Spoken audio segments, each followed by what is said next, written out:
amis téléspectateurs ya GCAM Télévision, na tombeli bino boye malamu na kati ya émission ya Mesa ya Bosolo ezali table de vérité. Merci na bino pour na fidélité oyo bondima kopesa na chaîne oyo GCAM Télévision à travers émission actualité politique, décryptage et analyse, il y a information politique, sociale, économique. Nakati, il y a République démocratique du Congo. Samba Olonga vous souhaite les bienvenus. Merci pour la fidélité. Vous avez vraiment na biso ndenge vous pesa biso confiance pour to memela kabino basango. De partout où vous vous retrouvez à travers le monde na pesibino. Merci. Bon continuer à appartenir à la famille Oyo Mounene GCAM Télévision. C'est une très grande famille. En vous abonnant massivement, vous avez des commentaires, des suggestions, des remarques pour être chaîne Oyo Eko Bako kende toujours liboso pour nabola munabiso nyonso. Vraiment, vous allez dans les 5 continents où vous êtes. Moi, n'attends à la ville nabino ezate bokomi tellement ébélé que je vous mets tous ensemble. Vraiment, je vous porte à cœur. On est une famille et on va de l'avant. Actualité congolaise est à dominer vraiment principalement dans Makambu. Il y a une guerre à l'est. Tout le monde, après accord à Nairobi, après que Zonga est président de la République Félix Tshisekedi na Nairobi, tout est occupé qui est Kagame, à Kendaki Kotala Museveni. Tout est que ce sont des frères ennemis, Bebanaki. Accession ya Félix Tshisekedi na pouvoir ekutaki Museveni na Paul Kagame bazalaki na boyokanite sur base ya keza na rébellion moko oyo e vandela na Uganda oyo ezali menace pona pouvoir ya Paul Kagame. Félix Tshisekedi nde mutu oyo asali que Kagame na Museveni bazonga na kopesa na mbote bazongela boyokani. Mais si après la divergence où ils allaient au Kabola, Paul Kagame na Félix Tshisekedi sur base pe Yamakambu Oyo ils allaient au Zamaloko la engagement na ba état membre ya organisation ya ba état de l'Afrique de l'Est. Paul Kagame kendaki ko visiter Museveni. Kuna naye basolola ki alobi responsabilité likambu ya Congo il faut ezala na responsabilité ya ba chef d'état. Mon côté, il faut ezala ya bango nyonso basolo lango pona ko trouver ba solution.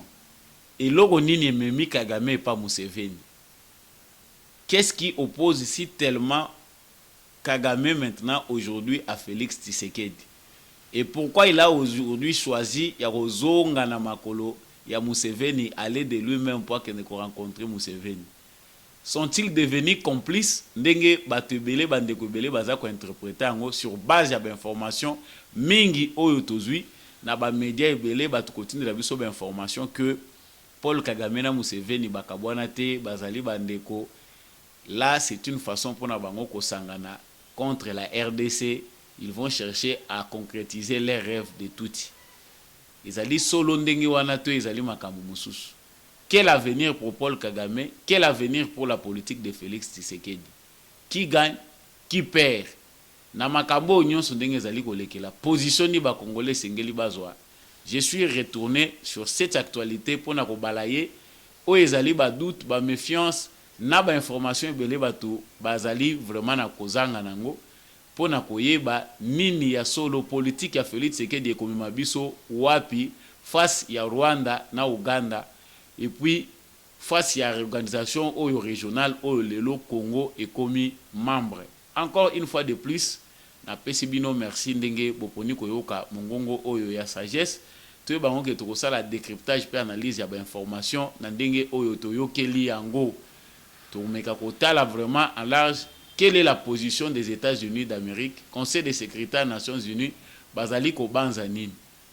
Nyonso wana ezali mituna oyo kozwa biano na analyse oyo tokosala sikasika awa na bino pona komanyula position oyo biso ba Congolais esengeli tozwa na souhaiter bino lisusu boye malamu na kati ya émission oyo. Merci également na Potre Gérard oyo apesi biso privilège ya koprésenter émission oyo na etando ya GCAM télévision.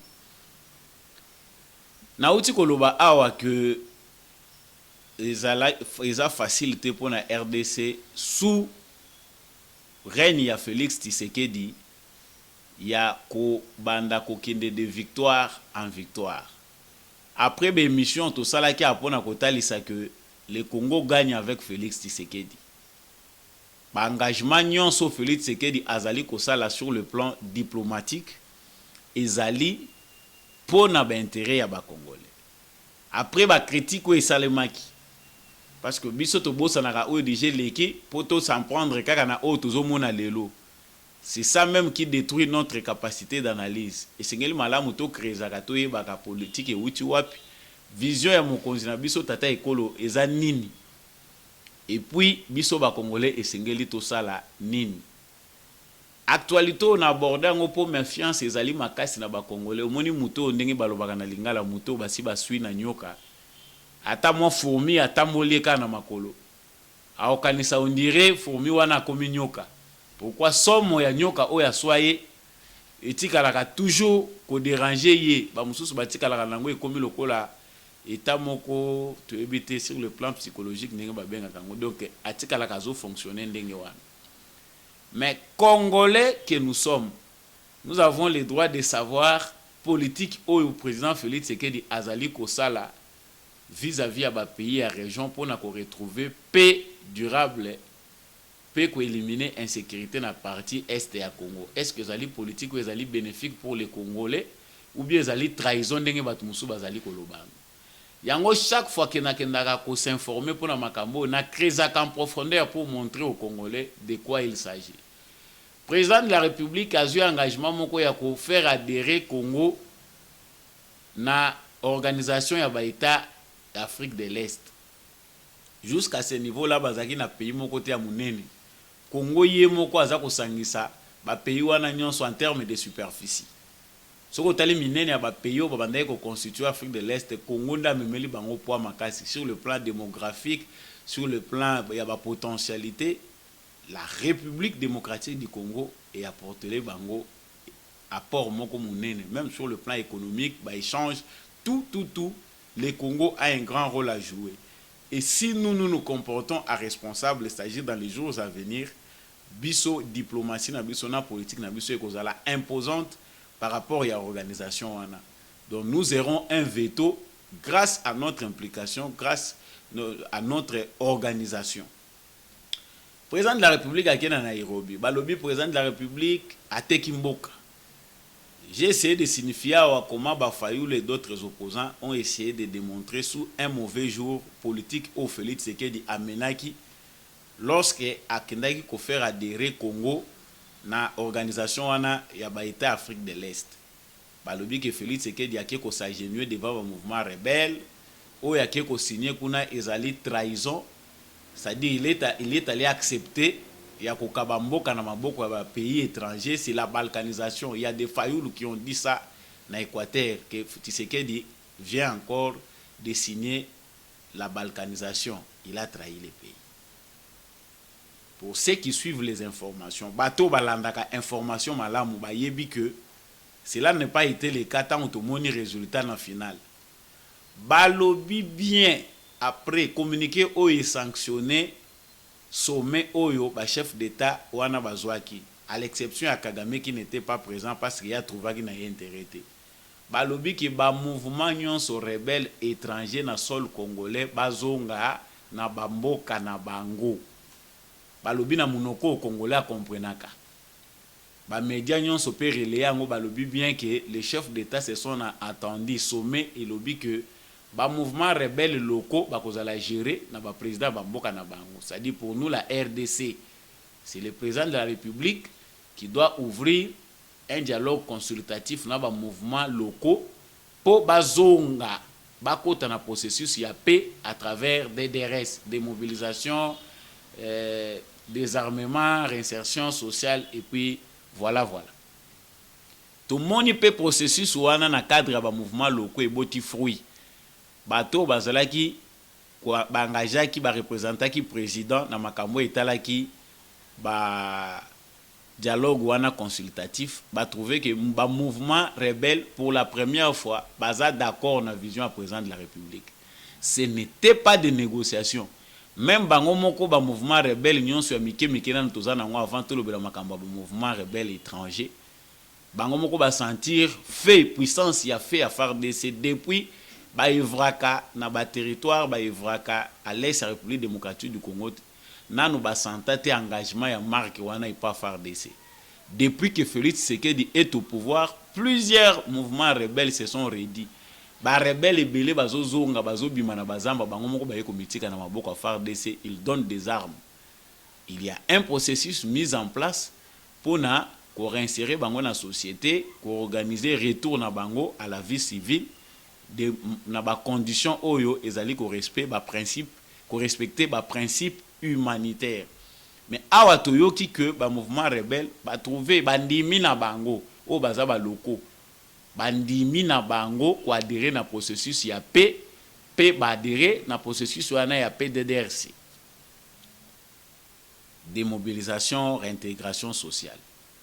Mais pour les groupes armés étrangers FDLR, M23, ADFO, baza ba organisation terroriste, c'est-à-dire ba yebisaki bango ke soki bozongi na bamboka na binote, ezali nde frappe, la force régionale va vous déloger. Diplomatie oyo et c'est pelisaki nango Kagame te.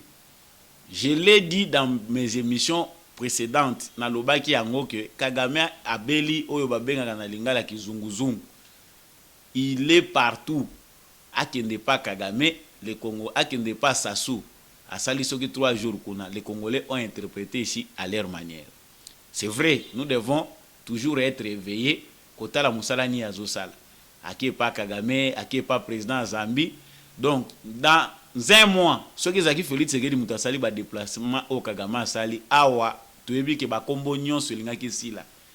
Pigeon voyageur. Président qui ne voyage tout le temps, bah voyage en ezako apporter ni Kagame dans un mois oyo. Bah pays nyon sur la région awa silisi na kotambo. C'est-à-dire diplomatie à Félix Tshisekedi et mettre mal à l'aise et pas Kagame et pas Sassou Nguesso oh akeko somba 12 000 hectares ya mabele pour ba investir. À côté ici songi ake pas président zambien akende boye na nini sikoyo akeko sukisa na Uganda. Pendant ce temps, le chef d'État est présent à Nairobi. Si comme décision, c'est-à-dire Rwanda pas inclus parce que Kagame était représenté par son ministre des Affaires étrangères. Et ça dit que bazo ba engagement. Ba mouvement rebelle bazo yebisa bango qu'il faut bazonga na ba pays na bango respectif oyo ba mouvement rebelle les étrangers pour na Kagame non toza na ba accord oyo ba mouvement wana ezali reconnu comme des mouvements congolais bazali ya bisote il faut batika na sol congolais. Il est en train de marcher partout pour que expliquer ba président mususu ba chef d'état ba accord na bango ya AFDEL na si na zwa temps ebele ya ko expliquer ka bato oyo bolandaka ngai avec attention que et le réseau Kabola Kagame na Félix Tshisekedi c'est que Félix Tshisekedi ne peut pas marcher sur les traces de l'AFDEL. Kagame était très à l'aise lorsque c'est lui qui était au pouvoir avant Félix Tshisekedi, c'est-à-dire Joseph Kabila.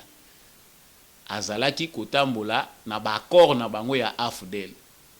Les sols et les sous-sols les appartiennent. Bazali ko infiltrer batu na bango ndenge balingi. Il crée des mouvements rebelles, baza ko benga ngo ba mouvement congolais. Ça avec Félix Tshisekedi ça ne passe pas.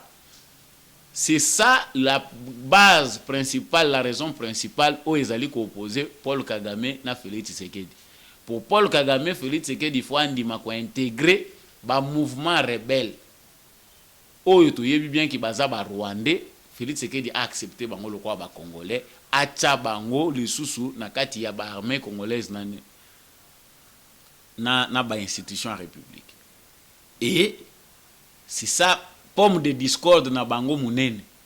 Maintenant aujourd'hui Kagame est chez Museveni parce que biso ba congolais problème na biso ezaka ko alerter ko banga ka nyonso.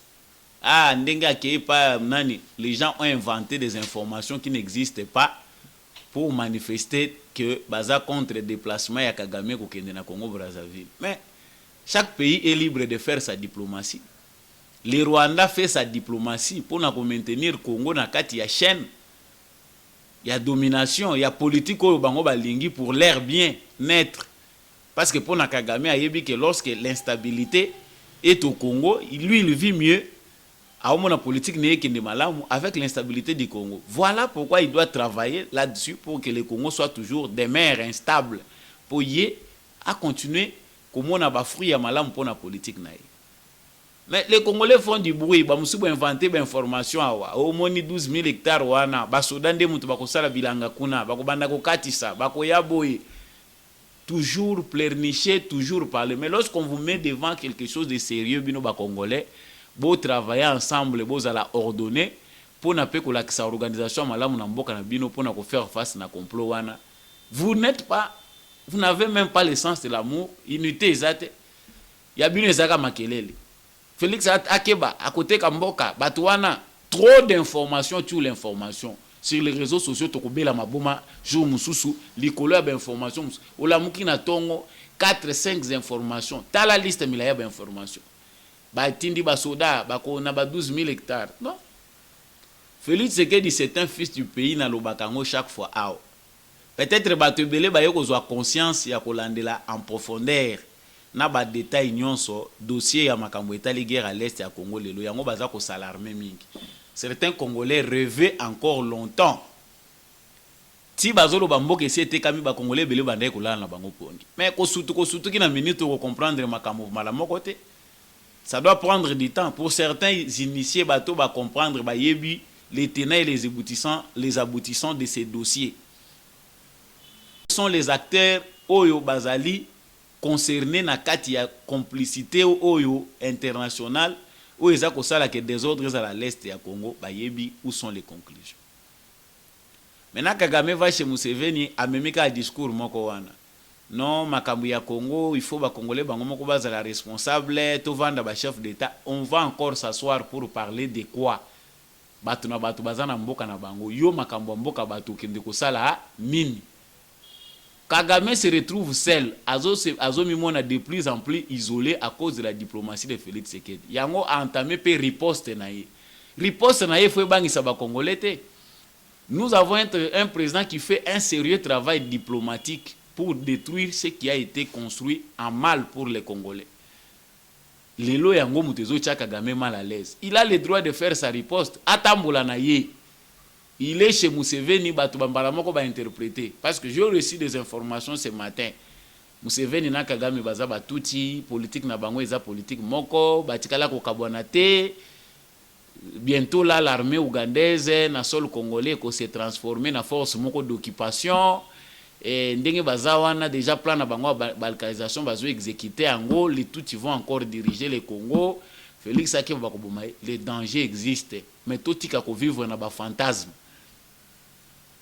Hein? Parce que tout si tu es que tous allés victime il y a complot mais il faut pas créer en faire plus ba fantasme comme ko lekebele ya que ba cauchemar tout le temps il y a même ba information inexistante ba congolais ba comme ko imaginer na biloko moko bo exista kate les mêmes Kagame dont on dit que bazongani na Museveni parce qu'il est allé visiter Museveni. Museveni n'est pas un enfant. C'est le même Museveni qui était ici au Congo qui a dit que accord oyo toza côté le mela awa ya accord cadre d'Addis Abeba toujours qui ba engagement biso nyonso ke pays mon côté koki ko soutenir instabilité na ngambu ya pays mususu ba engagement wana toujours qui yango il faut tout respecter yango c'est Museveni c'est un homme âgé et la diplomatie de Félix peut-être biso to yebi côté vandalité pourquoi il a une telle assurance pour nani na ndimi armée ougandaise et kota na kati ya sol congolais et jusqu'à ce niveau nous avons des fruits. Il y a des marches ndenge bazo tambola eza concrète eza malamu parce que tout moni bazo capturer ba ADF tout moni ba région belé za récupérer tout moni que ça évolue bien et je l'ai dit dans émission précédente ba émission dans le bela qui concernant makambo M23 que les États-Unis est dans ces jeux dans les coups États-Unis a une politique mibalete par rapport à l'Afrique centrale. Kagame est en perte de vitesse, les taux s'est resserré. Awa Tazako Loba Awa, c'est bien décidé au département d'État américain, Kagame va partir. Parce qu'il ne s'accorde pas. Oyo bazwaki comme résolution na sommet ya Nairobi. Balobi ke ba mouvement nyonso étranger bazonga na bamboka na bango. Président ya Burundi andimi yango, président ya Kenya andimi yango, président ya Uganda andimi yango, biso RDC Félix Tshisekedi andimi yango. Il n'y a que Kagame qui se sent très mal à l'aise pour accepter ça. C'est bien ratifié, Nations Unies a salué yango, a salué la décision où ils ont mis na ba président, il y a ba pays, il y a Afrique de l'Est. Et Nations Unies a lobby et les mesures malamu. Les États-Unis d'Amérique, batoyo bakenda kota na ba tweet, l'ambassadeur Mike Hammer a lobby processus wana ezali malamu, toutes les décisions prises na sommet wana ezali soutenues par les Nations Unies, les États-Unis aussi d'ailleurs, parce que celui qui parle c'est l'ambassadeur américain, c'est la politique des États-Unis. Chikoyo États-Unis wana muto yaka na yo Kagame na pouvoir. Yo komi ko kenda l'encontre parce que ce que fait Félix Tshisekedi est bien contrôlé par les Américains. Bangonde ba parrain, ba kolo politique à balkanisation bango wana. Depuis 60, les Américains sont dans les coups de la politique à balkanisation. Ceux qui vont balkaniser Congo, il y a certains Congolais qui ignorent les réalités de la balkanisation. Au bino bozo mona que c'est facile à concrétiser les lots avec Félix Tshisekedi au pouvoir. Nous vous disons que ekoko sale manangote. Sur base d'informations vérifiées, les départements d'État américains qui avaient validé si américain oyo asa pona ki ba agent na ye batu mwindu na mindele o bazo travailler dessus pour que Congo va appliquer balkanisation wana ba déclarer état wana indépendant. Pourquoi ça a échoué? Peut-être nous ramassons des informations, des petites informations, ba bribe ya batu mususu bazaka censé ko créer kaka psychose na rôle na bango bazako jouer à des informations. Mais toyebi ko landela makamuti na suite te. Mundele a planifié ka complot na yelo ko la biso ba africain te osali ka moi et l'eau on a le lobby oyo appliqué ango. L'homme blanc. Donc Kagame s'éloigne déjà dans la logique ya batu ba mema qui est na pouvoir. Donc vous verrez bien que Paul Kagame souffre. Pourquoi? Parce que azolinga toujours ko s'entêter pour na redémarrer na politique oyo logique oyo mema qui est na pouvoir. Alors que les Américains na Félix Tshisekedi ba commis déjà na logique mususu vu la relation ils ont animé bango baza déjà engagé dans la politique mususu en Afrique centrale. Donc au moment où on parle au département d'État américain, on décide autrement. Il y a eu même na dénonçant il y a eu même de certaines personnes qui se disent opposants. Je cite Moïse Katumbi. Na lobby na ye basala qui pas américain, il voulait aussi intégrer cette politique là. C'est-à-dire basala lié na Kagame contre politique au Félix Tshisekedi ayenango en Afrique centrale et na Congo par rapport à la guerre à l'Est. C'est de là que certains opposants congolais, y compris l'ex-président Joseph Kabila, qui prêt à déclencher la rébellion d'envergure à l'Est du Congo pour déstabiliser Félix Tshisekedi. Cette diplomatie-là a été empêchée par le secrétariat d'État américain. Les Américains a déjà qui engagé dans Félix Tshisekedi dans la politique au Bazanango. Et Félix Tshisekedi aussi bien sûr dans la diplomatie naïe au Azanango azobundana ba américain, ils n'ont pas réussi yako longola Félix Tshisekedi na maboko ba américain na politique au bango déjà bangajaki. C'est ça qui justifie oyo toza ko benga kizunguzungu ya Paul Kagame. Il est partout au même moment kende boita ma kolongwa lelo na Uganda ko kende su wapi. Laissons partir que ba cadavre ba s'enterrer bango moko. Ba musu ba sale lien ba lobby ça c'est un dictateur. Paul Kagame a un dictateur, Museveni c'est une dictature na bango etali bango. Félix Tshisekedi c'est un nouveau schéma pour l'Afrique centrale. C'est qu'il makambo ya solola gina ba américain. Même ba président mususu ya région ba yebi angote. Koya ya Félix Tshisekedi est bougé ba donne en Afrique centrale. Il n'y a que ceux qui s'adaptent na donne wana ya changement nde mutu baza ko se sentir en sécurité. Ba oyo bazomona que changement wana za ko constituer menace pour na bango. Bango nde mutu bazolinga va créer des ordres. Et je vous dis avec certitude na kozonga lisu na plateau pour expliquer bino. à l'est du Congo, il n'y aura rien. Le Rwanda ne fera rien, mais les simples défis où Félix Tshisekedi a fait face nango, ils allaient désordre à les Congolais. Il y a classe politique naïve. Les Congolais ne sont pas organisés pour suivre Félix Tshisekedi dans ce qu'il fait. Jusque-là, Azoko se battre Yemoko. Diplomatie Félix Tshisekedi a ça pour sauver le Congo de l'emprise du complot international. Et ça, c'est une ignorance totale. Il y a des citoyens qui diriger. La plupart des opposants, la plupart des politiques congolais, bazana bangote na esprit patriotique, il y a mener l'action moko et qui dans le sens il y a pour soutenir ce que Félix Tshisekedi fait comme diplomatie, comme politique pour ramener la paix et la sécurité en République démocratique du Congo. Mais bateau bazana mis au monde na bazo comprendre diplomatie Tshisekedi ndenge zotambo la bayebi que c'est un grand dribbleur. Aujourd'hui, dans son filet, il a beaucoup de présidents, même s'ils ne sont pas d'accord avec lui sur base des intérêts liés à la gouvernance. Ils savent que si la démocratie s'installe na Congo totalement, bango baza déjà dictateur, ou même na bamboka ebele, bakozala pas affecté na bamboka na bango, les populations bamboka wana bango peut pour revendiquer ce qui se passe au Congo. Mais vous imaginez dans un pays comme le Congo, makambozo salimanenga, tout ce que les Congolais ont comme mot pour soutenir, ils ont finga président na bango, ils ont tchana bango makilele ya pamba, alors qu'ils n'ont rien apporté. Cessez de marcher avec le nom du Rwandais et du Rwanda. Organisez-vous, revenez, soyons sérieux Congolais. Ezo sala soni ba citoyen ya mboka munene lokwa à Congo. Et puis bato baza ko propager bato bazo gana. La plus ils se disent lettrés. Moni mutu mukolo alati cravate ndena lati boazana veste. Derrière lui, tout un tas de livres. Mais au tas de raisonnement, on les lit ou regrette.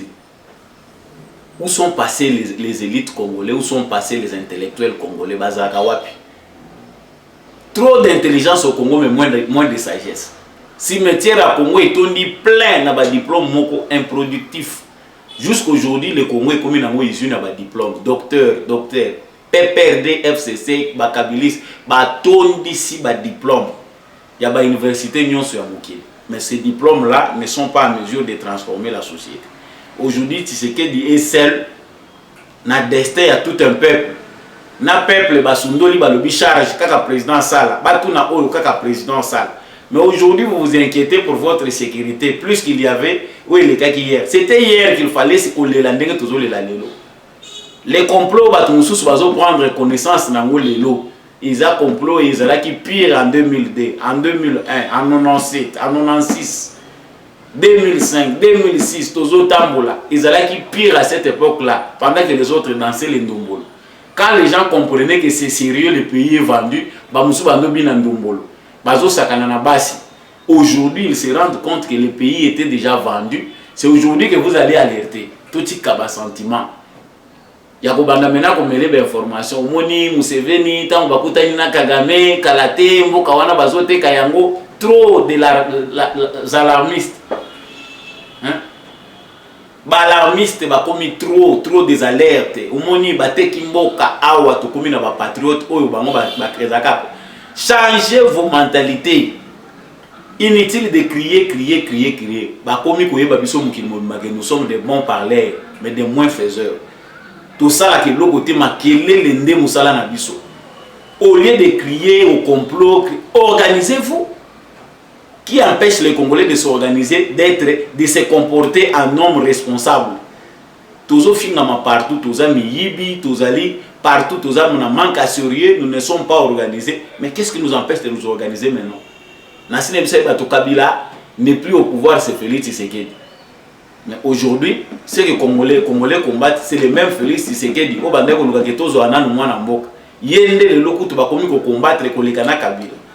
L'énergie que la plupart des Congolais basali coaculé dans notre Tshisekedi, ce qu'ils allaient qui concentré pour nako télémi la Kabila. Alingaka ça à 18 ans à pouvoir te.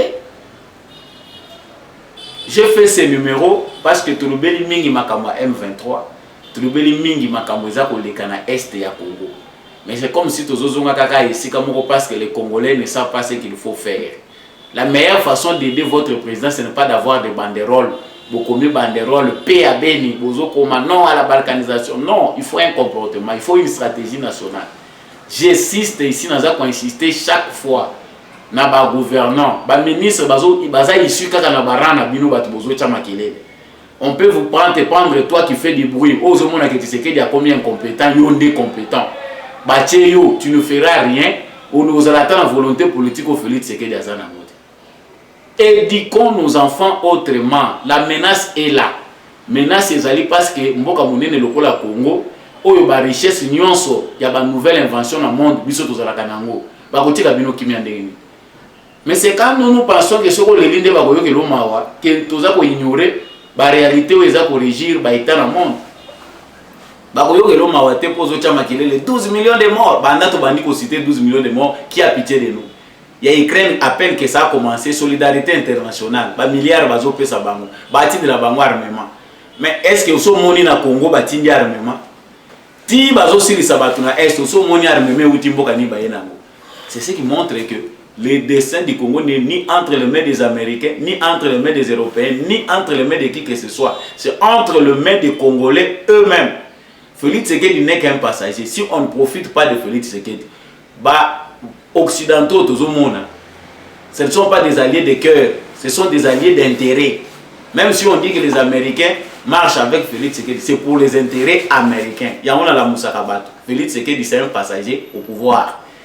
Il a une mission, il va accomplir sa mission pendant le temps où il y a pour ça dans le pouvoir et il va partir. Mindele bazotang la mission mikolo. Baota la ndenge nini Félix Tshisekedi a okende. Nous voyons que Tshisekedi awa, ba mususu bavandi, tout ce qu'ils font pour aider le Congo, c'est préparer pour un sabotage pour Félix Tshisekedi ba ina peuple bazo en raison ba on va koya na mon élection. Bon, imaginons quand Félix Tshisekedi part. Tous ba 5. Toujours les sources hommes providentiels. C'est qui l'homme providentiel? Ensuite, Martin Fayoul, Katumbi.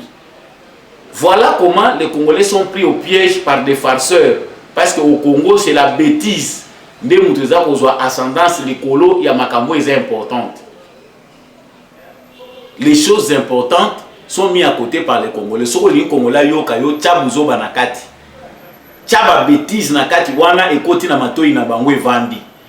On donne plus d'importance à ça. Jusqu'à tel point que bah, service, parce que le guerre est commis médiatique, guerre est commis sur information. Information est commis pour faire dépenser bah, état bambongo ebele. Nous, on nous domine aussi par l'information. Même dans les réseaux sociaux, on a compris ce que les Congolais aiment. Amener le débat à porter, et puis on les amène là. Comment imaginer Moutazolo Bamakambo Moko? Ils sont liés à la sexualité, ils se transforment en quelqu'un qui va parler de la politique. Et vous verrez les Congolais, je pris assez de temps dans le numéro Oyo pour nous dire comment biso ba Congolais, tous les qui s'attendent à la futilité. Dans le mingi sont dans la sécurité à l'est du Congo. Certains pensent que Félix Tshisekedi trahit. Félix Tshisekedi n'a trahi personne. Jusque là, ça démarche. Mokolo a trahir car biso nde mututu ya kolubana mona ba média qu'il a trahi. Jusque là, il n'a trahi personne. Il a une approche salvatrice. Il a aidé Congo et Longwa immédiatement et puis définitivement na kati ya complot international les osala que est ya mboka ezala lokola pays moko à part oyo pillage il faut ça le manango ndenge lingi. C'est pour ça que nous lui apportons notre soutien. Nous devons le soutenir. Ata ozana yo opposant luka moyen oyo ko sunga ko apporter pierre dans l'édifice où ezali Congo. C'est ça le raisonnement normal. Botu na naso ba mituna wana te o Museveni balobi ba information obino bozolanda te bozoka ba information wana na nani. Ndenge tozoloba wa déjà bakati parti ba Rwanda ba occupé. Ici avant de terminer, dans les informations moko circulé dans les réseaux sociaux une vidéo. Il y a un Congolais qui dénonce à lobby ba infiltré. Il y a un général moko soki ba benga da soki nani a kotisi 6000 Rwandais dans la police. On a tourné 6000. 600, mais 6000. 6000 Rwandais. Par contre, on a la police. Si le détachement, on a la police, on a la division provinciale, il y a la police. Dans la ville, on a Bukavu, Goma, il y a combien de policiers. Si vous avez 6000 infiltrés, c'est que les militaires, on a 30 000, 40 000 policiers. Et ça biloko en même temps Hollandi en yo moko effacer au tindeli à ta voisin té. Au sali ka analyse yo moko le ça je ne partage pas. Parce que c'est trop bête, ils ont que nos bébés ça mitu à bateau basa faible la raisonnement. Mais quand toi tu prends des choses au moni qui sont véridiques té, au lo verfiango, aux yeux bandi ko tambu sango, aux tambu sango bateau. Ils ont coûté na ba faible mususu oyo, ba yebi ni histoire mboka, ba yebi ni ce qui se passe, ils sont sous-informés. Très cher Congolais na komi na suka. Na kanisa mission na ngai répondre na mitune belé bato baza ko mituna. Félix Sekedi azosala nini na ba Kagame na ba nini. Félix Sekedi porte bien l'étendard de la RDC. Faisons notre part. O ezali ya ko zala éveiller na ba conscience na biso ya ko se comporter en responsable à tous les niveaux. Et le président fera la diplomatie et la politique pour le bien des Congolais. Merci à vous d'avoir choisi de suivre cet élément présenté par Samba Olonga Nalobaka toujours Mokili. Les balance, il faut être du bon côté pour être justice en Zambie. Tout mon côté échappé na contrôle. Merci à vous qui m'avez suivi à partir de la Suisse, Hollandinga à partir de Hollande ou bien aux États-Unis, de partout au Hollandinga. Vraiment, je vous porte à cœur. Bino Batubozo, mais ma étendard et émission Oyo. Bon, partagez l'émission, abonnez-vous massivement à GCAM Télévision. Envoyez-nous vos commentaires. Merci à l'équipe technique qui accompagne GCAM Télévision. Je vous dis au revoir, tout le monde à la prochaine émission.